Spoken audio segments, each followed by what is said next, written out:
Alright, so in this problem, I have 4 to the power of x is equal to 8. So obviously here, I want to find the value of x. So for my solution,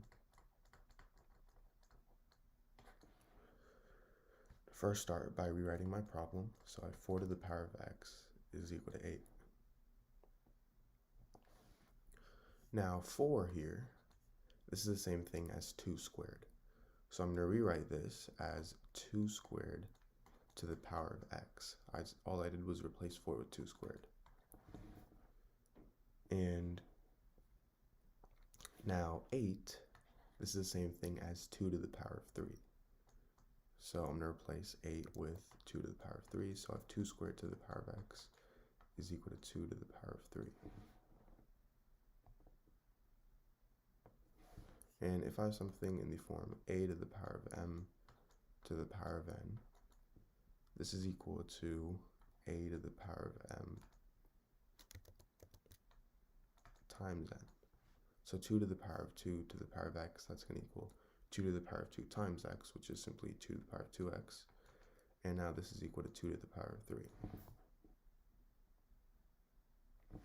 And now, if I have something in the form a to the power of m is equal to a to the power of n, this means that m is equal to n. Meaning, in this case, 2x is equal to m and 3 is n. So I have 2x is equal to 3. And this is a simple equation. All I have to do is divide both sides by 2.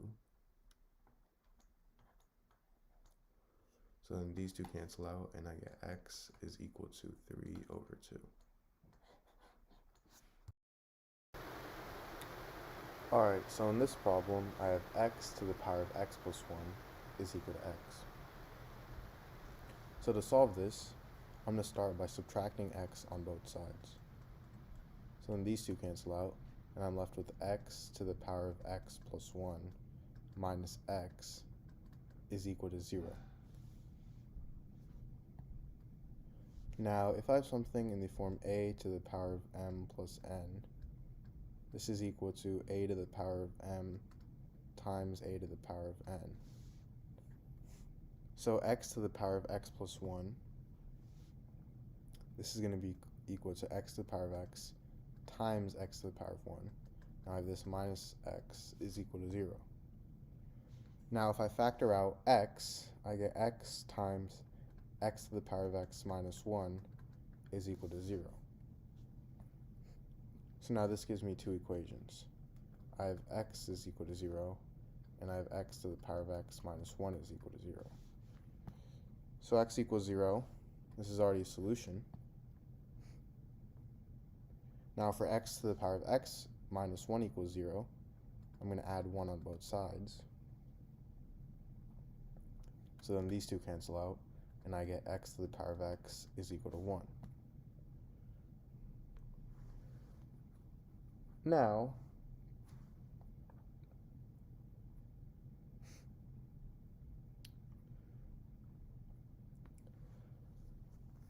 because x has to be the same number, we obviously know that, well, what number to the power of itself is equal to 1? That's going to be 1, right? Because 1 to the power of 1 is equal to itself. So x is equal to 1. And there's no other number that when you take the power of itself is going to equal 1. Meaning x equals 1 is the only solution to this equation. So now to check,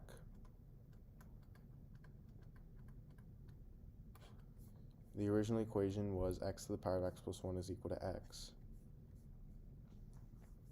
So x to the power of x plus 1 is equal to x. And our first solution is 0. So if I plug in 0, I get 0 to the power of 0 plus 1 is equal to 0. Now 0 plus 1 is 1, so I have 0 to the power of 1 equals 0, and 0 to the power of any number is itself, so I get 0 equals 0. Now to check for 1, I get 1 to the power of 1 plus 1 is equal to 1. 1 plus 1 is 2, so I get 1 to the power of 2 is equal to 1, and 1 to the power of any number itself, so 1 equals 1. Alright, so in this problem, I have x to the power of x is equal to 100. So I'm going to first start by taking the natural log, or ln, on both sides. So I have ln x to the power of x is equal to ln 100. Now, if I have something in the form ln a to the power of b, I can move this x1 and b to the front. So this is going to equal b times ln a. So for ln x to the power of x, I can move x to the front, and I'm going to get x times ln x is equal to ln 100. Now ln 100, that's the same thing as ln of 10 squared. So I get x times ln x is equal to ln 10 squared. And if I have something in the form ln a to the power of b, again, I can move 2 to the front, so I get x times ln x is equal to 2 times ln 10. Now, there's something called the W-Lambert function. And if I take the W-Lambert function of something in the form a times e to the power of a, this is going to equal a. So this is basically what the W-Lambert function is. So if there's something in the form a times e to the power of a, that's going to equal a. So what I'm going to do over here is I'm going to rewrite x here as e to the power of ln of x, because the e and ln cancel out, and this results in simply x. So I'm just going to rewrite x as e to the power of ln x, and I have this times ln x is equal to 2 times ln 10. And now this is in the form a times e to the power of a. So now if I take the W-Lambert function on both sides,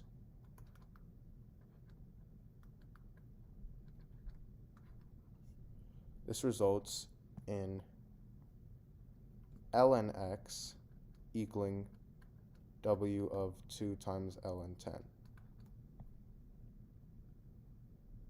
And now if I take e to the power of both sides, I get e to the power of ln x is equal to e to the power of w of 2 ln 10. And e to the power of ln x, that's going to equal x. So I get x is equal to e to the power of w of 2 times ln 10. And this is equal to 3.597285, which rounds up to 3.597. So this is my answer to this problem.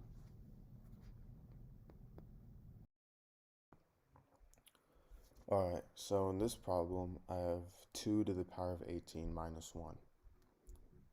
So, to solve this problem, for my solution, I'm going to first start by rewriting my problem.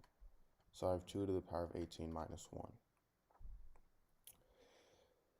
And let's first ignore the minus 1 here and just focus on this 2 to the power of 18. So 2 to the power of 18, this is the same thing as 2 to the power of 9 times 2. So I just wrote 18 as 9 times 2. And now an important property of exponents is that if I have something in the form a to the power of m times n, this is equal to a to the power of m to the power of n. So in this case, I have 2 to the power of 9 times 2, and I can rewrite that as 2 to the power of 9 to the power of 2.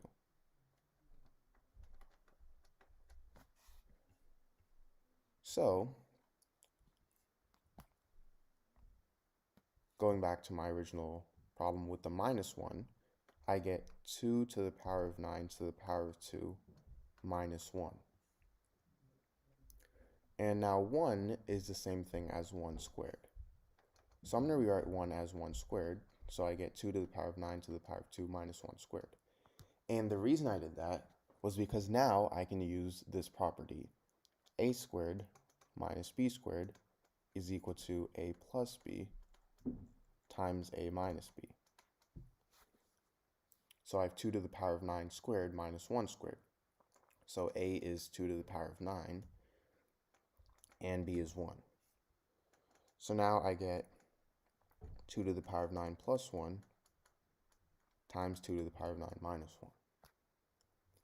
Now what is 2 to the power of 9? Well, 2 to the power of 9 is equal to 2 to the power of 3 times 3. And remember, if I have something in the form a to the power of m times n, this is equal to a to the power of m to the power of n. So this is the same thing as 2 to the power of 3 to the power of 3. Well, what is 2 to the power of 3? 8, right? Meaning this is equal to 8 to the power of 3, which is equal to 8 times 8 times 8, which is equal to 512. So 2 to the power of 9 is 512. So now I get 512 plus 1 times 512 minus 1. So 512 plus 1 is equal to 513, and 512 minus 1 is equal to 511. So I get 513 times 511. And now there is a simpler way. Instead of multiplying these two using the normal method, like this, there is a faster and more efficient way to do that. And how are we going to do that? Well, I'm going to rewrite 513 as 500 plus 13, and 511 as 500 plus 11. So this way, I can distribute the 500. So I get 500 times 500, which is 500 squared, plus 500 times 11, plus, now I can distribute the 13,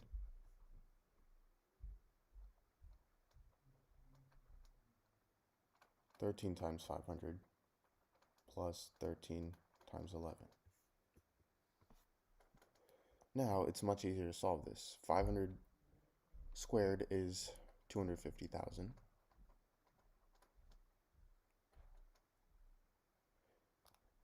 And 500 times 11 is 5,500. 13 times 500 is 6,500. And finally, 13 times 11 is 143. So now I'm going to add all these up. 5,500 plus 6,500 is 12,000. 250,000 plus 12,000 is 262,000.